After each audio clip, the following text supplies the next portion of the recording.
Hi, I'm Dustin Abbott, and I'm here today to give you my final verdict on the new Viltrox 85mm f1.8 lens. Now, this is their autofocus version, not the one for Fuji, but rather this is for full-frame Sony FE mirrorless. And so today I'm going to be giving you a further breakdown of the image quality, and I'll compare it to both the manual focus version, which I reviewed about a month and a half ago to see if it's any different. Also compare it to the recent Samyang 85mm f1.4 AF lens. And while that lens is a little bit more expensive, I think that there probably will be some people that might cross shop those. And so it'll give you an idea of what I consider to be a very good lens, how this Viltrox compares. Now, for those of you that are looking for a little bit more intensive comparison, I am hoping in the month of July to do a more thorough 85mm shootout on Sony with most all of the main players, and so stay tuned for that. Now today, if you haven't already, I would encourage you to look at my first look episode where I break down the build and design of this. This is a very nicely built lens, and particularly at a price point of $379 US. It's a lot of lens for the money, and it is really beautifully built. It's very clean looking design. No weather sealing, but outside of that, everything is metal and glass and really, really well executed. On that note, I will say that even the manual focus ring is quite well executed. This is an STM lens, or a stepping motor, so that means it's a focus by wire. And so the actual manual focus ring is not, electronic, or it's not mechanically coupled to any of the elements. It gives an electronic input running through the camera or the lens's focus motor that then achieves focus, moves the lens elements. Now in this case, however, it is pretty well executed. Focus by wire is not my favorite, as most of you know, but at the same time, they've done a fairly good job. Damping is pretty good. There's enough precision there. It also does some of the nice things in terms of it automatically detects input on the focus ring if you're in either MF or DMF modes.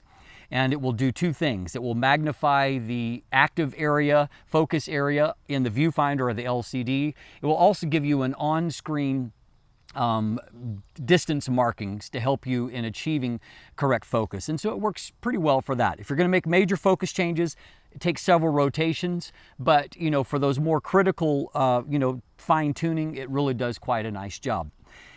Now, first of all, we're going to jump in and we're going to take a look at the image quality together, and we'll talk about that. Then we'll talk a little bit more about autofocus after that. Let's jump in and let's look at some photos. All right, so first thing I want to point out that's interesting here is that the 85mm AF lens, it actually identifies, well, first of all, let's look at the MF lens, because I noted in my review of it that it actually identifies as the Sony FE 85mm f1.8. Now, I pointed out that as far as the automatic profile that would be applied for the Sony lens, it's actually not a great fit. I mean, the lenses are not compatible enough, and so it doesn't correct the right things in the right way.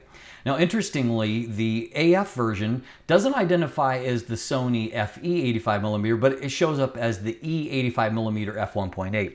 What this actually indicates is it's identifying as the Zeiss Batis 85mm f1.8, and that's actually a good thing, as we're going to see. So if we take a look at a raw file here on the left side, you can see that there definitely is some vignette that extends fairly far into the frame. There is some pincushion distortion that you can see here, but we see that automatically on import, I've deselected the profile on the left side. Automatically, this is what you would see.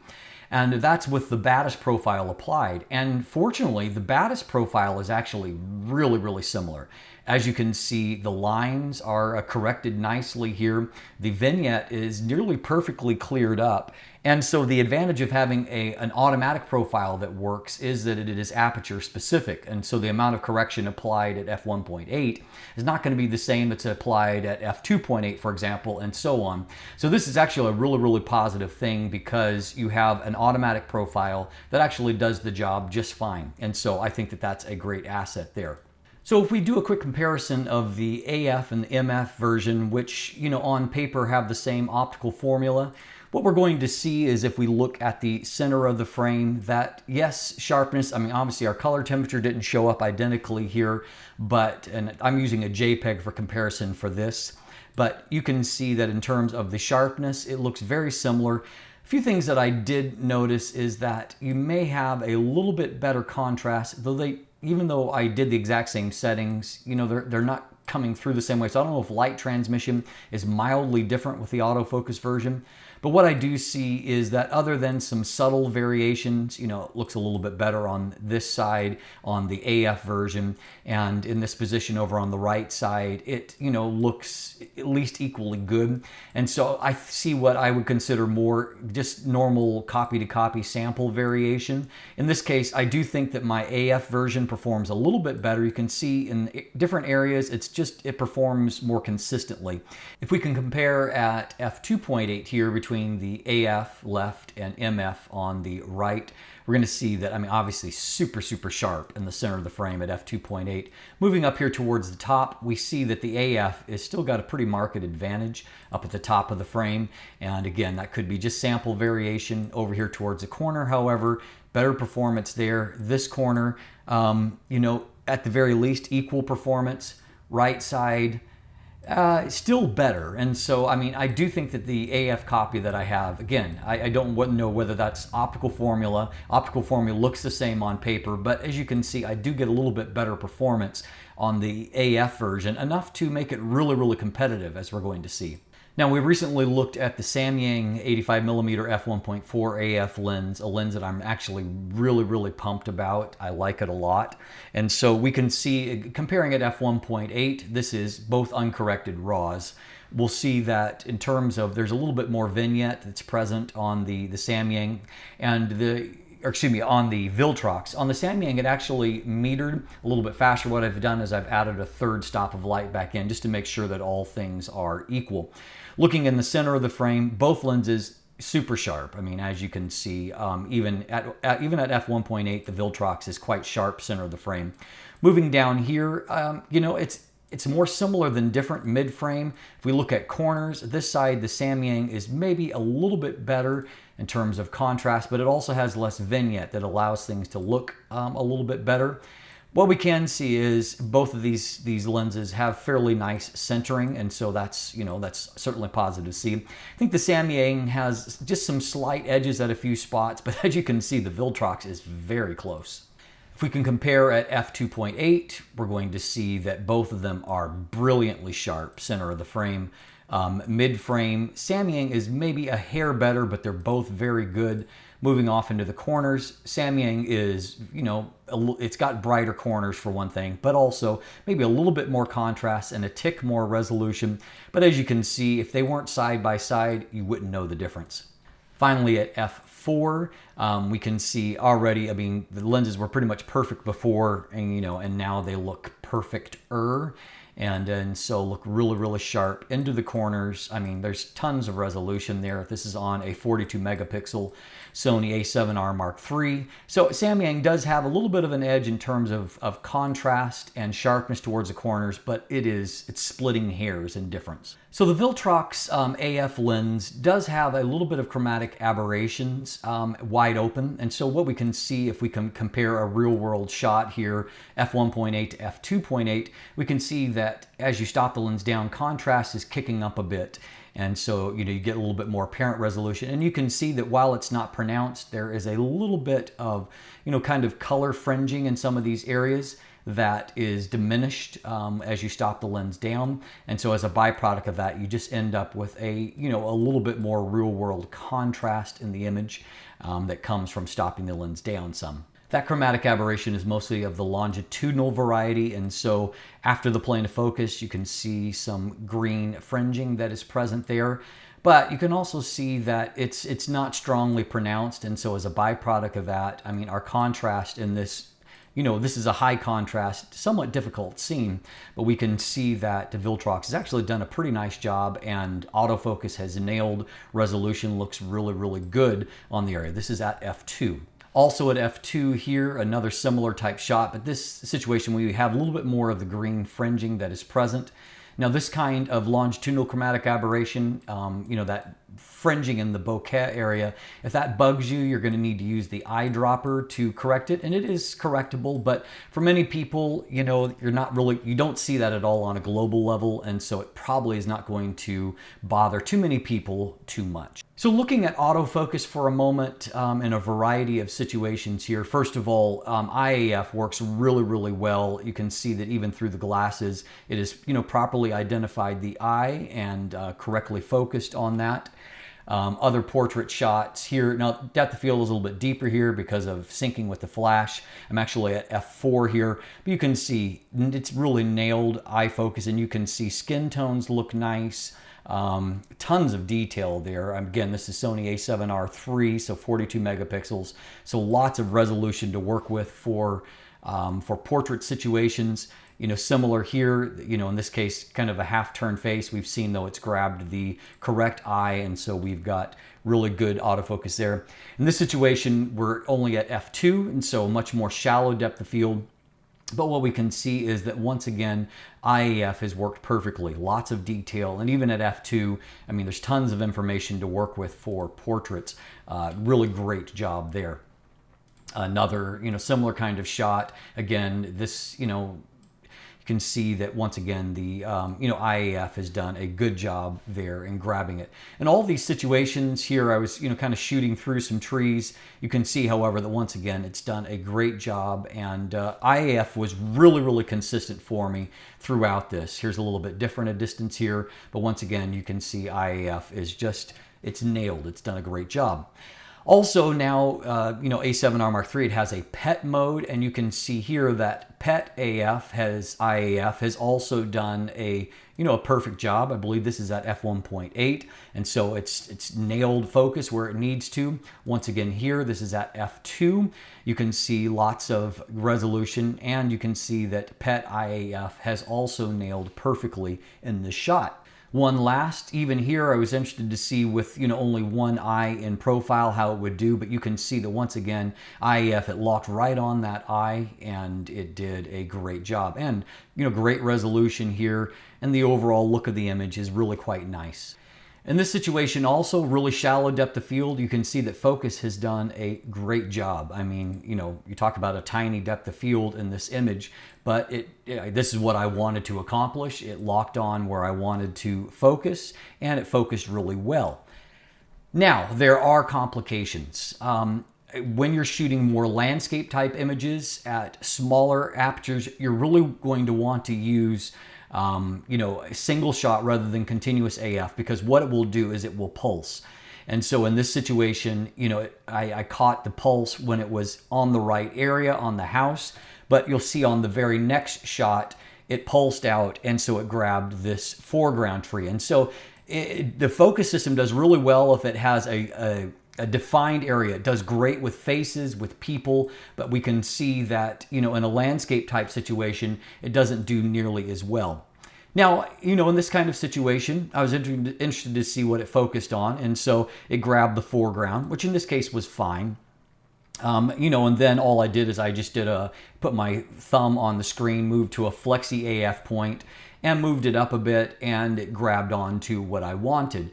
And so, you know, in that kind of situation, shallow depth of field, no real concerns or reservations, but when shooting deep depth of field, I wasn't nearly as happy. Now let's look at the bokeh for a moment. And so in this situation, you can see, you know, there is a fair amount of good. In this case, the you know, the fringing hasn't showed up bad on, you know, the bokeh, and so nothing, you know, really too concerned about there. There's a little bit of purple fringing here at this plane of focus, but overall doesn't look bad. You will see obviously some geometric deformation towards the edges of the frame. I believe this is at f1.8. That's, you know, unfortunately pretty much par for the course, not at all unusual.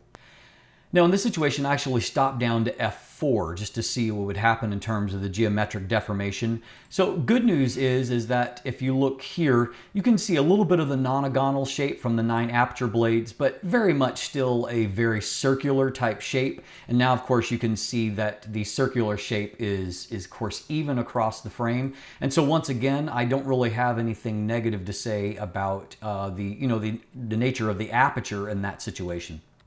In this case, you know, with a closer subject, the bokeh looks really, really nice. It's bled away really cleanly. Everything looks really good in that situation. Here at a medium distance, I felt like the bokeh was still, you know, quite nice here. Things are bleeding away, a little bit busy in this area, but it's only in truly challenging situations like this one where I found the bokeh got a little bit busy. And to be fair, you know, a lot of lenses would struggle with something like this. But at the same time, I do know, you know, from shooting with it that there can be occasions at certain focus distances where the bokeh is a little busier, but still for the most part, the bokeh and the sharpness of everything is really, it's really quite good in a lot of situations. One final autofocus area to kind of look at, and that's in terms of ghosting, veiling, flare resistance. So we can see here wide open that we definitely have some veiling and some prismatic haze. It is localized, at least in this situation, and so contrast across most of the image is good. In this situation, we can see that it behaves somewhat similarly. Obviously, stop down to f11, we've got a little bit more defined, you know, ghosting artifact here. A little less of the prismatic haze, although it's still present there. Contrast is held up just fine. Overall, you know, maybe not, if not the best that I've seen, you know, certainly not the worst either. Now, we talked a little bit about the, you know, the autofocus in terms of stills and some of that hunting. For video, it's basically the same story. It does a fairly decent job when your subject is human or, you know, with a kind of shallow depth of field. Here in this clip of my son, you can see that the video did basically what I wanted it to. Likewise, if I do kind of my standard test with a face, the lens doesn't do too bad. Let's take a look at this. Okay, for my basic test, let's see how IAF works. Forward, side to side, turning your face away, and back, ducking out of frame, how quickly it snaps back in, side to side, fast, forward and back, and then stable. Are we able to hold a stable position? Face tracking then, not too bad. But in other situations, those same kind of situations that I have problems with AFC in stills mode, I had the same kind of problem in that, you know, here with just a very basic scene, you'll see that just pulsing in and out. The autofocus can't seem to settle on an autofocus point or, you know, and just hold that autofocus point at smaller aperture values. And so I've made Viltrox aware of that, and they will work towards a firmware fix, and I'm hopeful that they'll be able to execute that.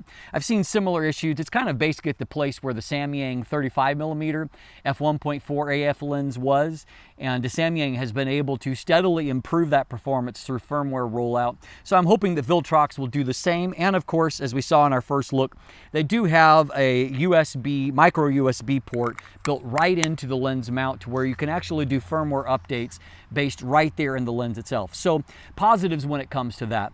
So in summation, this is a lens that really checks a lot of the boxes for such an inexpensive lens. Well under $400, you're getting a beautifully built lens, one that handles very well. Autofocus when it comes to shooting portraits or tracking faces is really very, very good. As far as using it as a portrait lens, I would say my keeper rate was 100%. It just nailed IAF stuff really, really well.